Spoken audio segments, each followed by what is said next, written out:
사람이 느끼는 감정 중에 가장 힘든 감정을 꼽으라고 하면 아마 슬픈 감정일 것입니다. 사랑하는 사람과의 헤어짐, 그의 죽음, 또 자신이나 가까운 지인이 겪게 되는 불행 등을 겪게 될 때에 스스로 느끼는 그 슬픔의 감정은 참 견디기 힘들 것입니다. 그래서 이 다른 사람들의 위로가 필요한 감정도 슬픔이라는 감정이지요. 그렇다면 사람이 느끼는 감정 중에 가장 견디기 힘든 감정은 무엇일까 생각해 보면 아마 시기와 질투이지 않을까 생각됩니다. 아무리 감추려고 해도 감춰지지 않는 그런 감정. 이 시기와 질투의 사전적 의미는 이렇습니다. 먼저 시기는 남이 잘 되는 것을 샘하여 미워하는 것이라고 정의합니다. 그리고 질투는 다른 사람이 잘 되거나 좋은 처지에 있는 것 따위를 공연히 미워하고 깎아내리려는 것, 비슷한 의미로 보여지지요. 시기하다, 질투하다, 이것은 우리 일상생활에서 그 의미가 그 의미다라고 받아들여지기도 합니다만 엄밀히 따져보면 그 의미가 조금 다릅니다. 그 다른 의미를 아리스토텔레스가 잘 구분해서 설명했는데 어떻게 설명하느냐면, 시기는 주변 사람에게 있는 좋은 것을 보면 그 사실 때문에 불편해지는 겁니다. 저 사람이 좋은 옷을 입었습니다. 그 옷 때문에 돈 의지가 버렸는갑네, 그런 마음이 드는 거. 별로 잘 안 어울리는 것 같은데, 내가 입으면 더 잘 어울릴 것 같은데, 이런 생각이 드는 것, 이것이 바로 시기라는 것이죠. 다른 사람을 의식하면서 본인 주변 사람이 잘 되거나 좋은 것을 지니고 있으면 불편해하는 마음인 겁니다. 이게 초점이 상대방에 있어요. 상대방이 좋은 것을 가진 것, 상대방이 잘 되는 것, 거기에 대한 내 마음이 불편해지는 겁니다. 근데 반면에 질투는 초점이 나에게 있습니다. 저 사람은 있는데 왜 나한테는 없지? 라는 마음으로부터 출발되어지는 게 바로 질투라는 것이지요. 무게중심이 상대에게 있는 것이 아니라 나에게 있는 것입니다. 이렇게 시기와 질투는 조금 차이가 납니다. 여러분은 언제 질투가 납니까? 질투하면 대표적으로 떠오르는 게 이런 상황이지요. 사랑하는 남녀가 있는데 두 남녀가 선남선녀가 데이트를 하는 그 현장에 너무 사랑스러워 보이는 그 선남선녀가 있는 그 자리에 저처럼 잘생긴 남자가 그 커플 옆을 지나가는 겁니다. 이 여자 사람의 이 눈이 돌아가기 시작하는 거죠. 근데 너무 집중해서 보는 거예요. 저처럼 너무 잘생기다 보니까. 그러니까 그것을 보고 있는 남자가 마음이 불편해집니다. 어떻게 내가 앞에 있는데 이런 마음을 어떻게 어디 저기 눈을 돌릴 수가 있지? 그게 더 심해지게 되면 질투가 되어지고, 그 질투가 심해지게 되면 순간적으로 판단력을 흐려버리는 몹시 과격한 마음을 가지게 되는 그러한 경우가 생기게 됩니다. 어린 자녀들에게도 이런 증상이 나타납니다. 한 자녀 가정에 모든 사랑을 다 받고 자란 아이에게 동생이 생기게 되면 이 첫째 아이는 둘째에게 뺏겨버린 관심 때문에 이 둘째에게 질투를 느끼게 됩니다. 저것만 없었더라면 내가 그 사랑 다 받을 수 있을 텐데 라는 마음을 가지고 해코지를 하죠. 웃기지만 슬픈 예도 있습니다. 키우는 강아지에게 느끼는 질투입니다. 개 키우는데 빠진 아내가 이 남편에게 소홀하게 되면 남편은 그런 마음을 가지게 되죠. 아내가 안 볼 때 개를 한번 이렇게 쑥 괴롭힙니다. 저것만 없었더라도. 이런 경우 형제 간의 질투를 느낀 어린아이와 전혀 다를 바 없는 그런 감정이 이 남편에게 생기는 것이죠. 물론 많은 사람들이 그런 걸 표현하면 찌질해 보일까 봐 표현하지는 않지만 그러한 질투의 감정들도 가지고 있다라는 것이죠. 이 질투는 그렇습니다. 친구 간에 생기기도 하고요, 옆집 간에 생기기도 하고요, 심지어 부부 간에도 느끼는 것이 바로 질투라는 감정입니다. 그러니까 이 질투는 어떻게 보면 무한대의 관계성을 가진 그런 감정이다라는 생각도 듭니다. 누구하고도 가질 수 있는 것이 이 질투라는 감정이지요. 그런데 부모에게는 사실 질투를 별로 못 느낍니다. 세대가 달라서 그럴 수도 있겠지만 완전히 나와 다른 세상을 살아가는 사람들에 대해서는 불편함, 그리고 그 부러움, 이런 질투, 이런 것들이 느껴지지 않더라는 것이지요. 부러움은 보통 그렇습니다. 어떤 대상에 대해서 나도 그랬으면 좋겠다라든지 나도 갖고 싶다 정도의 감정이 부러움이라면, 이 부러움에 분노가 더해지게 되면 질투가 되는 겁니다. 그냥 작은 분노가 되면 이쁜 귀여운 질투가 되겠지만, 그 분노가 커지면 커질수록 그 질투는 그 심령을 갉아먹는, 자신을 심각하게 갉아먹을 수 있는 그러한 감정이 되어지는 것입니다. 오늘 본문에 보니까 그런 개인의 차이에 따라서 서로 다르게 상대를 대하고 있는 가족의 이야기가 나오는데, 이스라엘과 그의 아들들의 이야기입니다.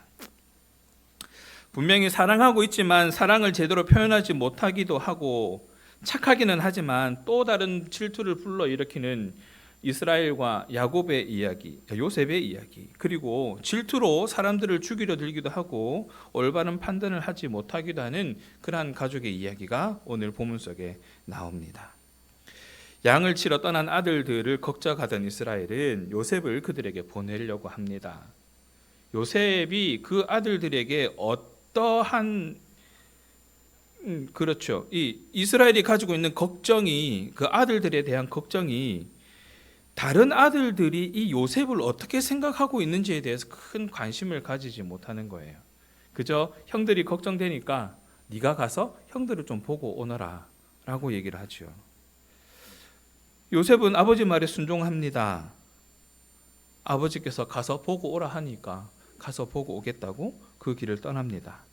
하지만 형들은 아니나 다를까 요셉을 보자마자 죽이려고 작정을 합니다. 요셉의 형들은 아버지의 사랑을 독차지한 요셉을 시기하고 미워했습니다. 게다가 그 꿈 이야기를 하면서 형들의 화를 더 돋구었지요. 미운 털이 제대로 박혔습니다. 그래서 보이자마자 저 녀석 죽여버리자라고 마음을 먹게 되는 겁니다. 하지만 르우벤이 만류합니다. 그래도 그거는 아닌 것 같다. 일단 구덩이에 넣어두자. 그 마음속에는 잠시 두었다가 아버지께로 다시 보내려는 그런 마음들이 있었지요. 그런데 결국에는 미디안 상인들에게 팔려버립니다.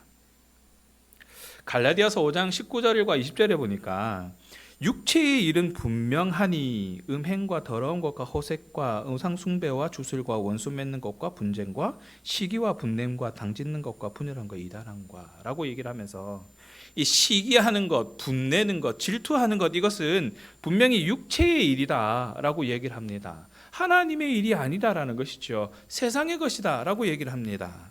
시기와 분냄은 육체의 일이라는 것이죠. 요셉의 형들은 아버지의 편애로 인해서 요셉을 시기했습니다. 어떻게 보면 시기할 수밖에 없었죠. 너무 이뻐하니까.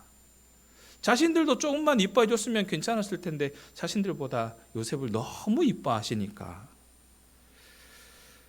게다가 요셉이 꿈 이야기를 하면서 이 화를 확 돋구는 거죠. 시기가 증오에 이르기까지 됩니다. 시기와 증오가 계속되니까 결국은 무자비한 폭력으로 이어지게 됩니다. 표정과 말로 표출되기 시작한 폭력이 점점 강도가 강해지면서 결국에는 비열하고 잔인한 방법까지 서슴지 않는 살인마가 만들어지는 그런 과정이 되어버린 것이지요. 사탄이 원하는 것이 바로 이런 것입니다. 시기와 증오는 그 무엇으로도 합리화될 수 없는 감정입니다. 성경은 적당히 화를 내어서 그것을 풀어나가라 라고 얘기하지 않습니다. 에베소서 4장 26절에 보니까 분을 내어도 죄를 짓지 말며 해가 지도록 분을 품지 말고 라고 분명히 이야기를 합니다. 속히 분을 버리라는 것이지요. 그래도 제가 하는 거를 보니까 도저히 꼴사나워서 못 보겠습니다. 어떻게 저걸 보고 내가 화를 안 낼 수가 있습니까? 저거는 좀 도저히 이 마음이 주체가 되지 않습니다. 하나님, 이 정도는 그래도 좀 할 수 있는 거 아닙니까? 이것 때문에 내가 죽을 것 같은데요. 조금은 화를 내어도 되지 않습니까? 라고 얘기할 수 있지만 성경은 분명히 얘기합니다. 분을 내어도 죄는 짓지 마라. 해가 지도록 그 분을 품고 있지 마라 라고 이야기를 하는 것입니다. 마음껏 미워하려는 그 욕구를 제어해야 한다라는 것이죠. 이 땅에 미워해도 마땅한 사람은 아무도 없다는 것입니다. 오히려 마땅히 사랑할 사람만 있을 뿐입니다. 왜냐하면 예수님께서 우리를 죽기까지 사랑하셨잖아요. 누가 잘나서 특별히 더 사랑하신 것도 아니고, 누가 돈이 많아서 특별히 더 사랑하신 것도 아니고, 누가 잘생겨서, 누가 더 뛰어난 능력을 가지고 있어서 특별히 사랑하신 것이 아니라, 그럼에도 불구하고 그저 하나님을 믿는다라는 그 고백 하나 때문에 그 모든 죄값을 다 짊어지시고 십자가의 죽으심으로 우리의 죄값을 다 치러주셨지 않습니까? 그 사랑을 입은 우리가 감히 어떻게 누구를 미워하겠느냐는 것이죠. 저 사람은 하는 짓이 너무 얄미워서 그냥 이런 마음이 자꾸 든다 할지라도, 그럴 때마다 그 감정을 가지고 우리는 하나님 앞에 다시 한번 붙들어 물어봐야 되는 것입니다. 하나님, 나는 어떻습니까? 하나님의 사랑을 받은 자라면 예수님을 본받아서 아무 조건 없이 이웃을 사랑하는 그러한 지경에 이를 수 있도록 우리의 삶을 늘 돌아봐야 한다는 것이죠. 그래서 오늘 본문 26절에 보면 그들은 요셉이 피부치이니까 죽이는 것은 안 되지만 노예로 파는 것은 상관없다라는 참으로 어처구니 없는 논리를 내세우면서 처음에 죽이려고 했던 마음을 그래도 누그러뜨리고 노예로 팔아버립니다. 그러나 사실상 요셉을 죽인 것과 별반 다름없는 것이지요. 르우벤이 없는 틈을 타서 요셉을 팔아버렸습니다. 그리고 요셉의 채색옷에 순념소에 피를 발라서 아버지에게 또 보내버립니다. 그들은 자신들의 악행을 감추기 위해서 아버지까지 속이려고 마음을 먹은 거죠. 그리고 그것을 시행합니다. 그렇습니다. 딱 한 번이라 할지라도 일이 잘못되기 시작하면 그 일을 감추기 위해서 또 다른 거짓을 드러내야 되고 또 다른 술수를 거기에다가 갖다 붙여야 되고 하는 그런 갑절의 요소들이 거기에 계속 갖다 붙어야 된다는 것이죠.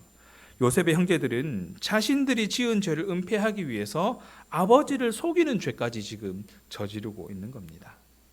잔인한 악을 감추기 위해서 비열한 악을 사용하고 있는 겁니다. 비열한 악을 끝까지 유지하기 위해서 수단과 방법을 가리지 않고 있는 그런 모습을 보여주고 있는 것이죠. 사람의 눈은 그렇게 속일 수 있을지 모르지만 하나님의 눈은 속일 수가 없습니다. 하나님의 눈은 감히 피할 수가 없는 것이죠. 영원히 감추고 싶은 은밀한 죄가 우리에게 있다면 아담과 하와가 선악과를 먹고 하나님의 낯을 피한 것처럼 하나님의 낯을 피하는 것이 아니라 오히려 하나님 앞에 엎드려야 하는 것이죠. 우리도 죄를 지으면 본능적으로 그 죄를 감추려고 하는 그러한 성향 속에 있지만 그럼에도 불구하고 우리는 깨달아야 합니다. 무릎으로 하나님 앞에 나아가야 한다는 것이죠. 죄를 감추기 위해서 요셉의 형제들이 그랬던 것처럼 거짓과 속임수를 쓰는 그러한 삶이 아니라 하나님 앞에서 완전 범죄를 도모하는 것만큼 어리석은 것이 없다라는 것을 깨닫고 하나님 앞에 하나하나 다 고백하는 것이 더 옳은 행동일 것입니다. 우리는 지은 죄를 감추지 말고 예수 그리스도의 십자가 앞에 나아가 그 죄를 회개하고 청산해야 합니다. 죄를 안 짓는 게 제일 중요하죠. 할 수만 있다면 죄를 안 짓는 것이 더 좋습니다. 그러나 우리는 죄를 지을 수밖에 없는 연약한 존재들이잖아요. 그렇기 때문에 하나님 앞에 더 나아가야 합니다. 죄를 지었다면 감추지 말고 용서를 구해야 하는 것이 우리의 신앙생활이어야 한다는 것이죠. 요셉의 옷을 받은 야곱은 이스라엘은 그가 죽었다고 확신하면서 심히 아파합니다. 요셉의 형들은 요셉뿐만 아니라 그 아버지도 같이 죽여버린 것과 같은 것이 된 것이죠. 악은 또 다른 악을 낳을 수밖에 없습니다.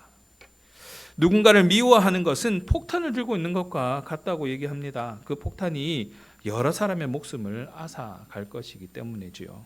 고이든 고의가 아니든 다른 사람을 아프게 하는 성도가 아니라 기쁨을 안겨주는 성도가 되어야 하지 않겠습니까?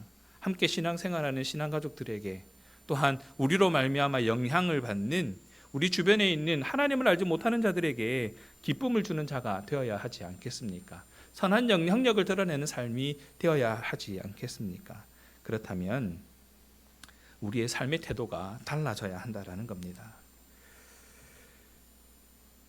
내가 누군가를 시기하고 미워한다라고 가정할 때 우리는 연약하니까 누구를 시기하고 미워할 수 있는 거 아닙니까? 라고 생각할 수도 있겠지만 가만히 생각해 보면 나는 저 사람이 밉고 저 사람 때문에 내가 화가 나고 저 사람 때문에 이렇게 마음이 편치 않은 그런 사람이 있을 수 있습니다. 그런데 그 사람을 누군가는 사랑하고 있을 수도 있다는 것이죠. 선한 감정을 가지고 있을 수도 있다는 겁니다. 그런데 내가 미워한다는 그 이야기가 그 사람을 좋아하는 누군가의 귀에 들렸을 때에 그 사람의 마음은 어떻게 했냐는 것이죠. 그 사람의 마음도 아마 같이 아플 겁니다. 내 방식으로 사랑을 하다 보니까 오히려 상처를 주는 경우도 있겠지요. 누군가를 미워하고 시기한다면 그런 부분들에 대해서 우리는 조심해야 할 필요가 있습니다. 내가 아끼는 사람, 상대방이 아끼는 사람, 내가 미워하는 사람, 상대방이 미워하는 사람, 거기에 대한 구분을 하나님 앞에 두어야 하는 것이지요. 이왕이면 미워하기보다 그 사람을 품을 수 있어야 할 것입니다. 사랑하는 사람이 아프면 자신도 아픈 법입니다. 요셉의 형들은 요셉을 시기하고 증오함으로써 아버지에게 말로 형용할 수 없는 고통을 안겨주게 되었습니다. 우리는 이를 통해서 이 시기하는 마음, 증오하는 마음이 가진 어둠의 힘을 실감할 수가 있는 것입니다. 그저 나는 조금 미워했을 뿐인데, 나는 조금 이거는 좀 아닌데라는 마음을 가졌을 뿐인데 그 마음이 다른 사람에게는 오히려 큰 상처를 줄 수 있다는 것, 그것을 우리는 볼 수 있어야 한다는 겁니다. 그 부정적인 결과를 실감한다면 그 누구도 그 어떤 이유로도 시기하고 증오해서는 안 된다라는 것을 이야기하는 것입니다. 오늘 가정예배서의 오늘 본문의 제목이 시기하면 죽습니다 입니다. 제목이 되게 강하지 않습니까? 이 죽는다라는 것이 경상도식으로 표현하면 니 잘못하면 죽는다, 이런 표현일 수도 있겠지만 이 죽는다라는 것, 시기하는 것이 내 영혼을 갉아먹는 것이고 상대의 영혼을 갉아먹는 것이고 함께 신앙생활을 해야 하는 이 신앙 공동체 안에 있는 사랑을 갉아먹는, 사랑을 죽이는, 공동체를 죽이는 그러한 결과를 낳는다라는 겁니다. 지체가 지체를 시기하고 미워하면 결국 잔혹한 일이 벌어질 수밖에 없다는 것이지요. 잠언 14장 30절은 이렇게 얘기합니다. 평온한 마음은 육신의 생명이나 시기는 뼈를 썩게 하느니라. 야고보서 3장 16절입니다. 시기와 다툼이 있는 곳에는 혼란과 모든 악한 일이 있음이라. 사탄은 우리가 서로 미워하고 시기하기를 기대하며 기다리고 있습니다. 서로 물고 서로 막 갉아먹고 그러고 있으면 피차 멸망한다는 것을 잘 알고 있기 때문에 큰 힘 들이지 않고 우리를 무너뜨리기 위해서 우리 마음속에 심겨놓은 미움과 시기들이 더 불타오르도록 우리의 마음을 긁어놓는 겁니다. 우리는 그것을 기억해야 되는 것이지요. 프랑스 작가 몰리에르가 이런 말을 한 적이 있습니다. 질투 많은 사람들의 사랑은 증오처럼 되어 있다. 분명히 사랑입니다. 그런데 그것이 증오로 표현되어진다는 것입니다.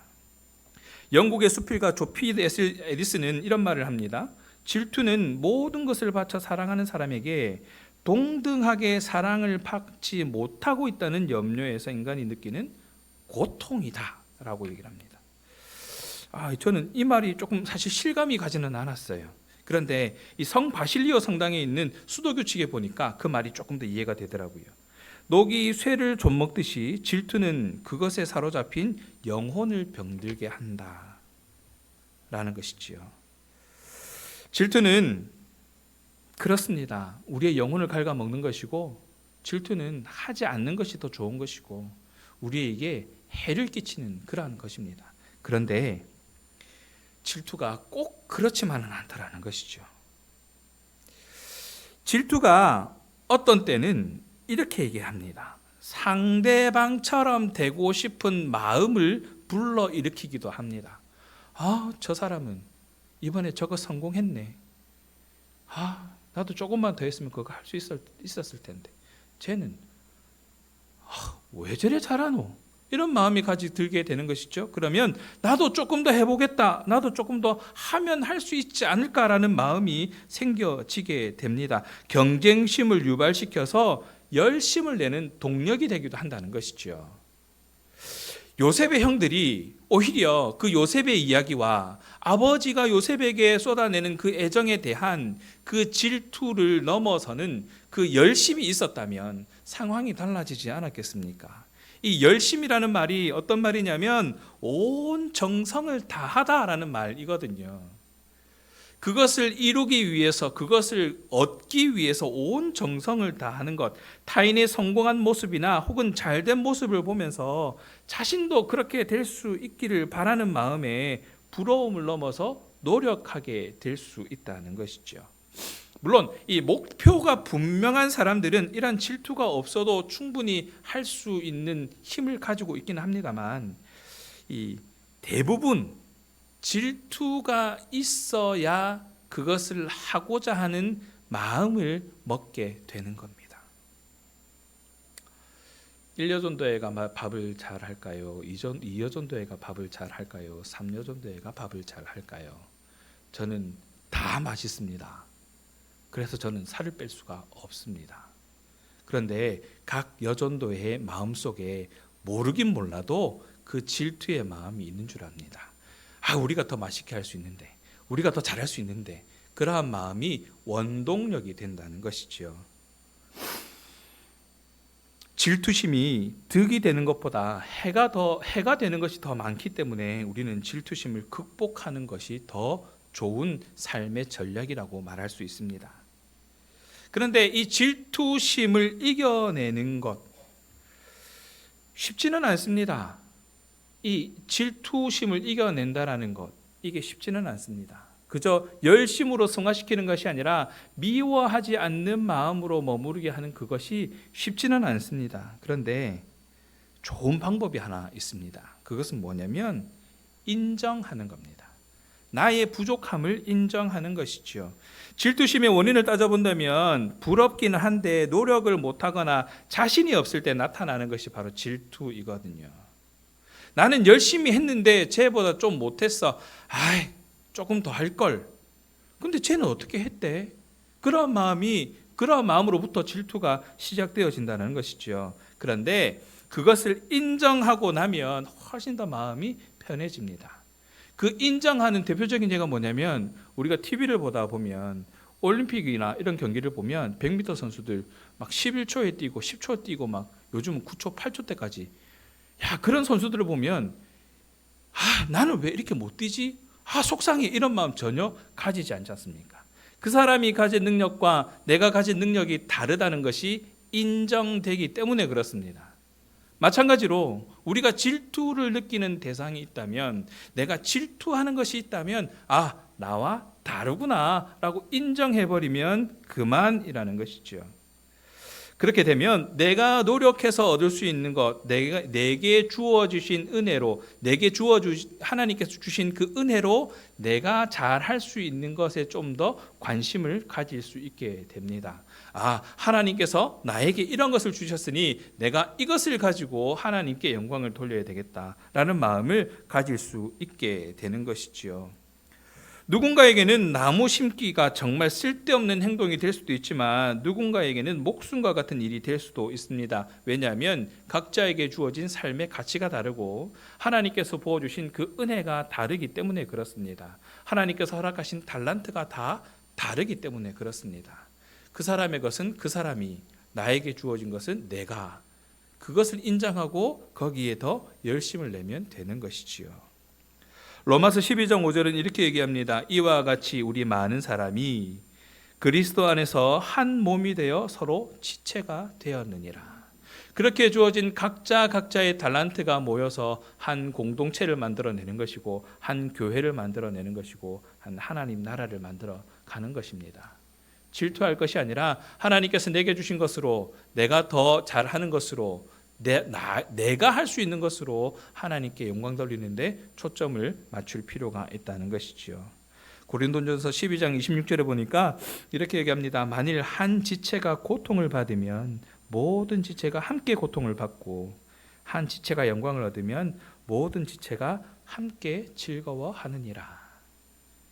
시기하면 다 죽습니다. 그러나 서로 격려하면 다 사는 것이 되는 겁니다. 우리에게 허락하신 공동체 안에서 특별히 하나님께서 내게 주신 그 달란트를 가지고 내가 하나님께 영광 돌리고 또 하나님을 바라보고 하나님을 드러내는 그러한 합당한 삶은 우리가 한 지체요, 우리가 서로에게 힘이 되고 득이 되어지는 그러한 관계로 유지되어질 때에 그것은 온전한 관계가 되어질 줄 믿습니다. 시기하지 마십시오. 그 사람에게 주어진 것은 그 사람이 잘하기 때문에 그런 것입니다. 대신에 나에게는 내가 할 수 있는 것이 있지 않습니까? 그것에 대한 감사함을 가지고 하나님께 영광 돌리는, 하나님이 기뻐하시는 삶을 살아가는 저와 여러분 되기를 주님의 이름으로 축원합니다.